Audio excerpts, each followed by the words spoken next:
I do some consulting work on American feeling in the room was Don't ever say to her that What about the Chautauqua Institute? Introductory discussion on the ethical implications of a community. before China took back over. Doing in autism. In 2008, Jim Stengel shocked the marketing world by leaving his prestigious role as global marketing officer at Procter & Gamble.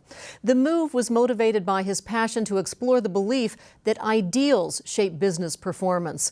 He's now president and CEO of the Jim Stengel Company, where he works with global business leaders to advocate for ideals-driven businesses and brands. A Penn State alumnus, Stengel is author of the book Grow: How Ideals Power Growth and Profit at the World's Greatest Companies.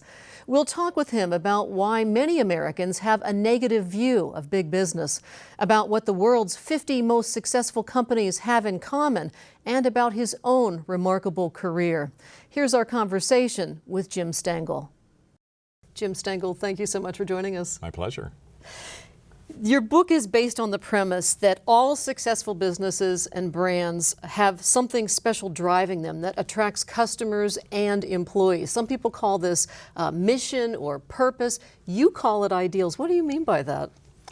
I like the word ideals. I mean, it's the same as mission or purpose, but to me, it has the word idea in it. And it's also an ideal, I think it's a bigger concept. It's something you never realize. It's something that's always aspirational. It's never achieved. So I just like that word better than purpose or mission, but it's the same concept. You say that we're right now in this business revolution and that ideals are what companies need to get on board with if they're going to succeed. And I find that really interesting when we talk about the fact that American consumers, by and large, have rather negative opinions of big business. In fact, companies are villains in this year's midterm elections. They're putting profits before people, they're offshoring. What's the antidote to this negative perception that Americans have for big business? No, it's a big issue right now. In fact, I was reading an Accenture study recently where 15% of college graduates want to go to a big business. That's it. Dreadful. Oh my gosh. 15%. I mean, when I was at Penn State back in the early 80s, my guess is that would have been 80 or 90. So no, we are in, I think, a real crisis with American enterprise.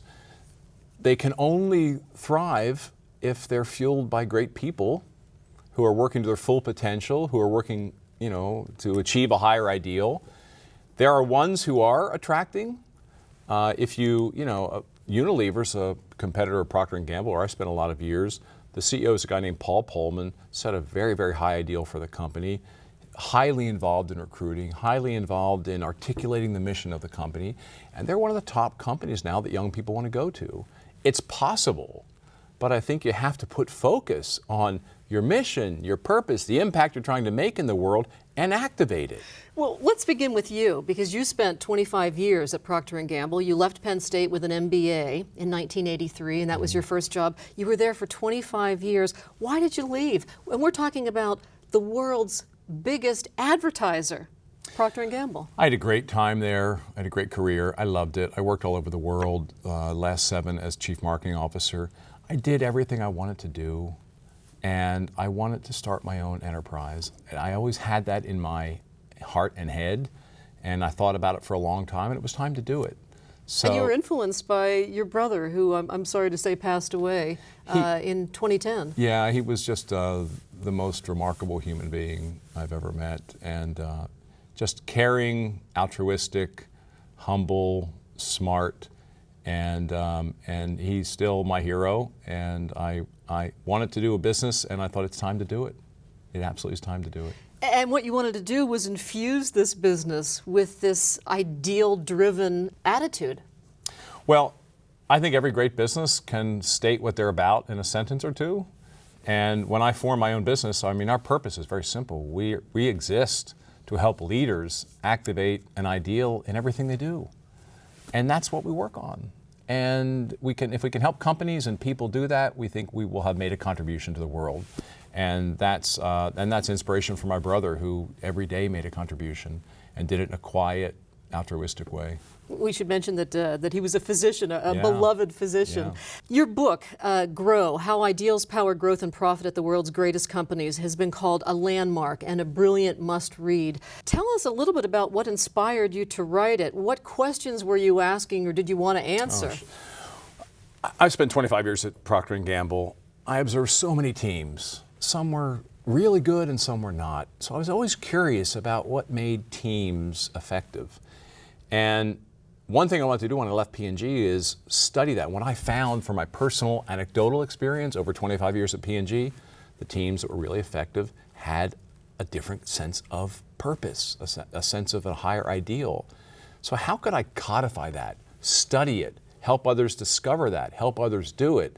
So one of my goals when I left P&G to start this business was to consult and help other people, but to do a piece of work, a book, a study to help others do this. So I wanted to move from anecdote to more of a framework. And really the book Grow is a framework for leaders who are trying to activate an ideal in their companies. I want to talk about the Stengel 50 in a minute, but I first want to talk about this idea of ideals, and I think of a Unilever company. Now, it started off as a company started by two Penn Staters, and I'm talking about Ben & Jerry's. And I look at that as an ideals-driven company. They looked for farmers who were local, who treated their animals well, they paid them well, they had some internal rules about, the head of the company not making more than X number dollars more than the one at the lowest level. So I look at that as an ideals-driven company, and so I wonder, if you're a company that markets yogurt, for example, as something you wanted to power your youngster, and it's actually no better than a candy bar, in other words, do you have to be selling something that's actually good to? It makes it easier. It makes it easier. I mean, Ben & Jerry's is selling ice cream, Right, but it has all those other things I just said. Right. We all like a little bit of ice cream. Right. But I like this one a little bit better, maybe. Exactly, because of what they stand for. Right. Okay. So no, I think the principles that we're talking about can apply to anything. Ethically, I don't work on cigarettes. I just don't believe in them. But any business can discover its ideal, but I think the ones that are offering something to consumers which is genuinely helpful and beneficial, it can be a sense of, Lindt Chocolates is a beautiful company. And you say that their ideal is it's joy. But a low-cost luxury. Yes, exactly. And they just bring a bit of joy, and they believe so much in their product, and they develop careers based on that, the master chocolatiers, so they really bring it to life. But they're just offering sort of just a moment of pleasure, and they take great satisfaction in that, and they kind of run the company by that principle. Lindt is actually one of the Stengel 50. You looked at 50,000 companies worldwide and whittled it down to these 50 that for one reason or another, you thought they're doing things right. Well, we started with an enormous database, and I worked with a giant research company to do this, and we took the 50 who for the last 10 years had outperformed their competition on financial value creation as well as consumer bonding, they called it, so a deep affinity with consumers. Emotional connections. Yes, we look at the 50 companies who had built that the most in the last 10 years, and we studied them. And so we tore them apart. I worked with student groups, professors, business people. We visited 12 of them personally for a few days to really feel what was going on in the companies. And we discovered a lot, but the principle that I went in thinking I would find, that this idea they are driven by a higher ideal, I found it so intensely and so beautifully. And so in some companies it was, just quirky. Some it was very serious. And I just left every one of those visits with a bounce in my step. Saying, I could work here. So one of the common denominators is they were fun places to work. They were energetic places to work. There was a sense of, an ambitious purpose or ideal. There was a sense of teamwork. They all kind of believed in where the company was trying to go. So you just left everyone with a bit of a sense of awe. I mean, it's hard to capture that. You know? Well, you're 50, Stengel 50 includes MasterCard, and the reason they exist, you say, you and your team came up with why they existed, to make the world of commerce simpler and more flexible. Red Bull, it's as simple as to energize the world. Method and Seventh Generation, two companies that I do look at those as idealistic companies. They are concerned about environmentally sound cleaning products, for example. But what really amazes me is that these companies allowed you in and they didn't treat you as a competitor stealing secrets. No, there's a level of trust. You know, I think I told them I want to tell your story so others can be better. And so I think they believed in that. They all feel that if business can be better overall, it helps everyone. You know, we just talked a moment ago about big companies and some of the things some of them are struggling with.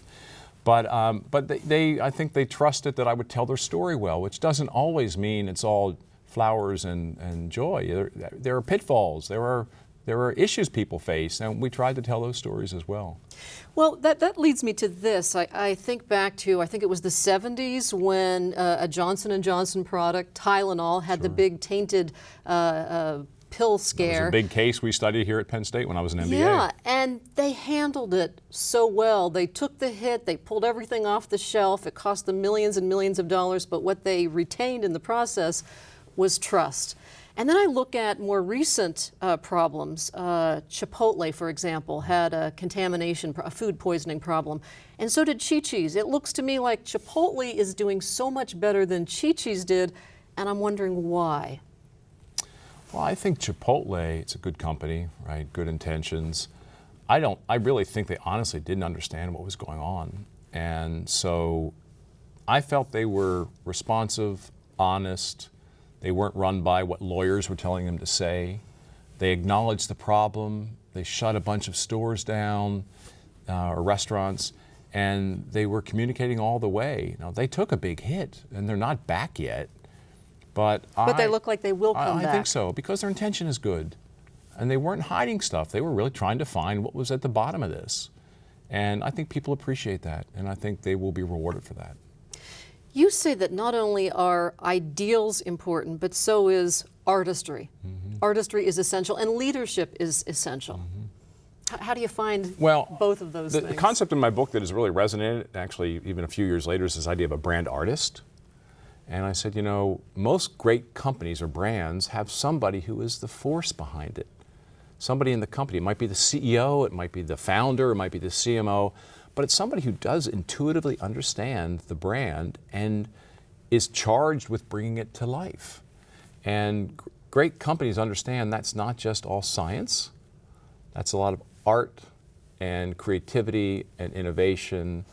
And so I just find that idea of brand artists has inspired a lot of companies to think about their careers differently and think about their roles differently.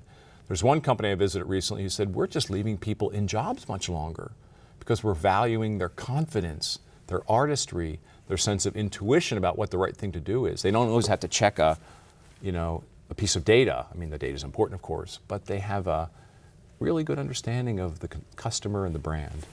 Speaking of and that, leadership's everything. Come on, this is all the principles I talk about in my book are nothing. They're just words on a page if a leader doesn't bring them to life. Well, you were the leader and charged with bringing back to life Pampers. We're talking about the world's first globally marketed disposable diaper. It was the leader in the industry. And you say at one point it was focused too much on leg cuffs and absorbability and not on why are you making this product? Well, Pampers is a great story, and I worked on that brand for several years, and it was an inspiration for me when I left that assignment to become Procter's Global Marketing Officer. We got in trouble in that business because we lost sight of the role we were playing in people's lives. We were trying to make a great diaper. That's important, that's good. But actually we said, we're there at birth. And Pampers was the biggest diaper. We had people in hospitals teaching mothers how to diaper. And handing them out, right, with Pampers. Yes. And we didn't step back to say, we're there when a family is created, where a baby comes into the world. It's one of the most sweetest times in life. What if we could stand for being mother and father's friend in all of this? What would that look like? What kinds of things will we develop? What relationship programs will we have? How would our sampling be different? What would we do in developing markets? So we evolved or created an ideal for the brand where one wasn't there. It didn't exist. We were trying to make a good product. But if you try to actually create a great experience for people and you are empathetic and you understand their lives, you have very different ideas and innovation, and that's what I experienced. Your approach to it is also Absolutely. different. What I found most remarkable about that story is, in the early days, you couldn't even get women to work on Pampers. They weren't interested in it. Yeah, it was a brand that, this is a caution I think for everyone, it was a brand where really the factory made the decisions, because obviously you're making a product that has big capital investment behind it. You have to make them very efficiently. And we evolved to the point where the engineers were making the decisions. Now they play a very important role. They're part of the team. But the decisions need to be made guided by our ideal and the customer and delighting the customer. That has to take prominence. And that's what happened. When we started really focusing on mothers and babies and what their lives were like and the role we could play in that, their lives. then everything changed. Everything changed. Partnerships with UNICEF was one outcome of that. We made better products. When you say UNICEF, we should say that the idea was one package of UNICEF one package of fund the Pampers vaccine. would a vaccine someplace in the world. And the partnership went over a decade, saved a lot of lives, and made a difference in the world, and really made people at Pampers who worked on the brand very proud. The reality is that 1/3 of employees say that they are actually truly engaged in the work they're doing, working to their full potential. The other 2/3 are not. How do you get buy-in to this ideals-driven branding that you're talking about? Well, your leadership has to believe in it. It has to be authentic. It has to be something that they internalize themselves, that's not laid on them. You know, so many of the companies, the leadership team needs to believe in the ideal and then needs to communicate it, share it, socialize it, bring people in. It doesn't work if you state your purpose or ideal for a company and deploy it. It works if you get people involved. You take a brand like Lego. Their employee engagement is off the charts. They literally go to work and play with Legos. They do, but it's because they believe in their ideal of human development and child development and creativity and play. So they have no issue with employee engagement. They're not at 15%, they're at 99%. So it's possible, and they're a big company. So it's all about leadership and the ideal. It's one thing to power to the top, and it's another to stay there. Well, those who stay there just stay restless. They avoid complacency. They don't get into a rut. They change their benchmarks. When I was at Procter & Gamble, we were doing very well as we were doubling our size. I commissioned a study to go look at brands that were growing a lot faster than us and brought that back to our management group and said, this is what we could learn from others. We're very proud of our growth. These people are growing 3 times as fast. So what are they doing that we could learn from? I also tried to partnership with companies that were emerging as disruptors, like Google at the time in the early 2000s, Facebook a few years later. How can we learn from what they're doing? What can they teach us? So I think it's a restlessness, it's an external focus, it's a curiosity. And if you lose those when you get at the top, then watch out. I was a little surprised to see that on the Stengel 50, there's only one Procter & Gamble product, and that's Pampers. Well, Pampers is a big brand that had tremendous growth over that 10 years. I guess I expected to see 3 or 4 Procter & Gamble. Well, I think if you looked at the next 50 or the 50 after that, you would have seen brands like Crest, you would have seen brands like Always, brands like Olay, but they just didn't make the top 50. Your last chapter in your book is start big, start small, but start now. What did you hope to achieve with this book? And is it happening? Yeah, I think it's happening. I hope it's happening. And I just want it to be. There are so many people who've inspired me in my career, in my past. I read Tom Peters when I was a young guy, and Jim Collins, and Brene Brown now at Houston, these just incredible thinkers and writers. I just wanted to be part of that story. I thought the reason I did the book is I wanted to provide some confidence and inspiration to people to take this journey, to see it would result in better business for them, a better impact on the world, better employee engagement. So I really just wanted to be part of, I think, a movement to take business to a different level. And I think this world can change in so many better ways with business focused on an ideal and energized. That's how we will change things. And you look at what companies like General Electric are doing, big, and some startups that we're all aware of, people like Google, they're still taking moonshots, and we need that. You look at a company like Kodak, the best in the country in terms of for photographers, and yet when the digital revolution came, they lost out. They weren't moving forward. And then Motorola. What was the difference between a Motorola and a Kodak? Well, I think Kodak saw it all coming. They just couldn't change themselves fast enough. They couldn't move resources, money, capital, people.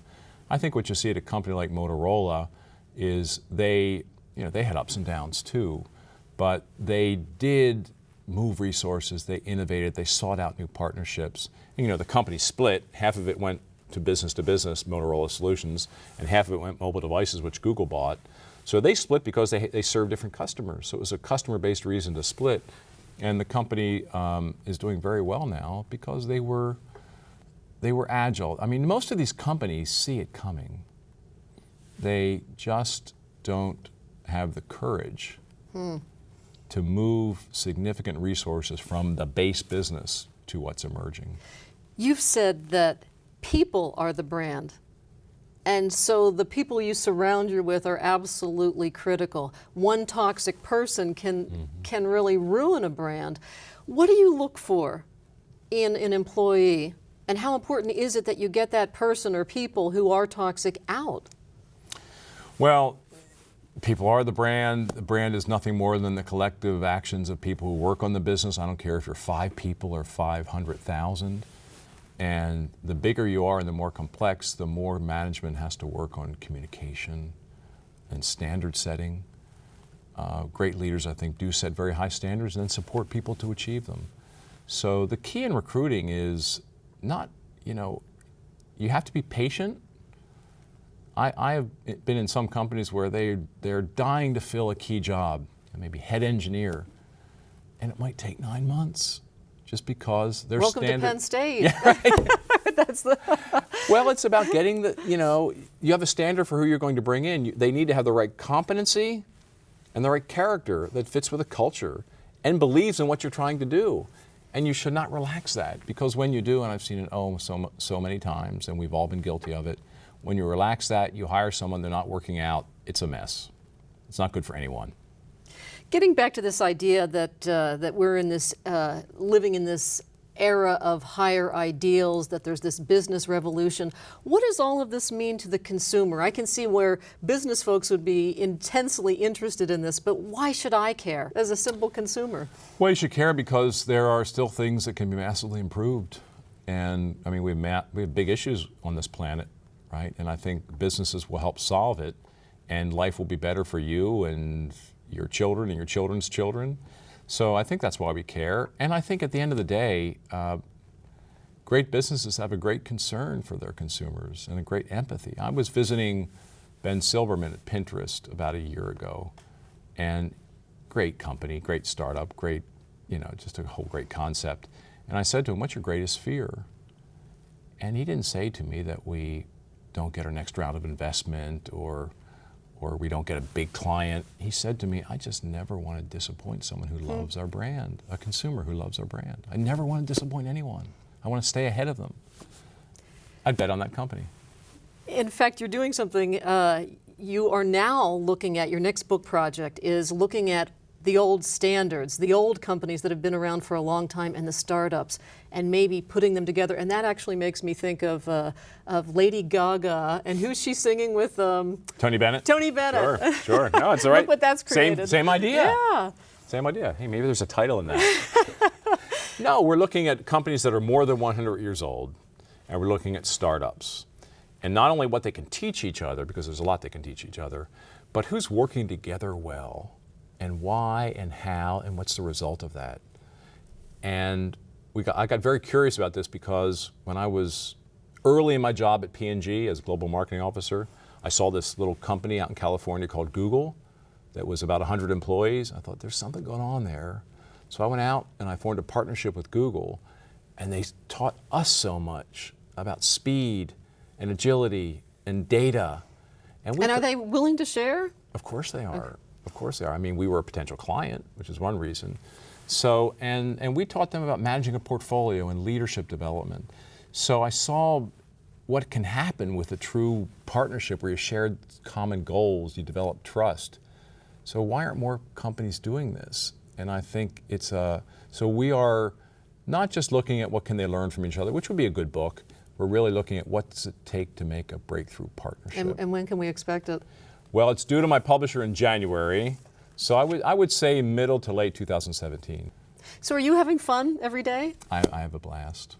I get up every day and I can't wait to jump into what I'm doing. I'm working almost 100% on my passion. And that will never be 100. Yeah, you can't beat that. That's what life's all about. All right, Jim Stengel, it was a pleasure talking with you. Same with me. Thank you, Patty. I hope you enjoyed our conversation with Jim Stengel. For more information from this interview, visit our website at conversations.psu.edu. I'm Patty Satalia. We hope you'll join us for our next Conversation from Penn State. Production funding provided in part by the Corporation for Public Broadcasting and by viewers like you. Thank you.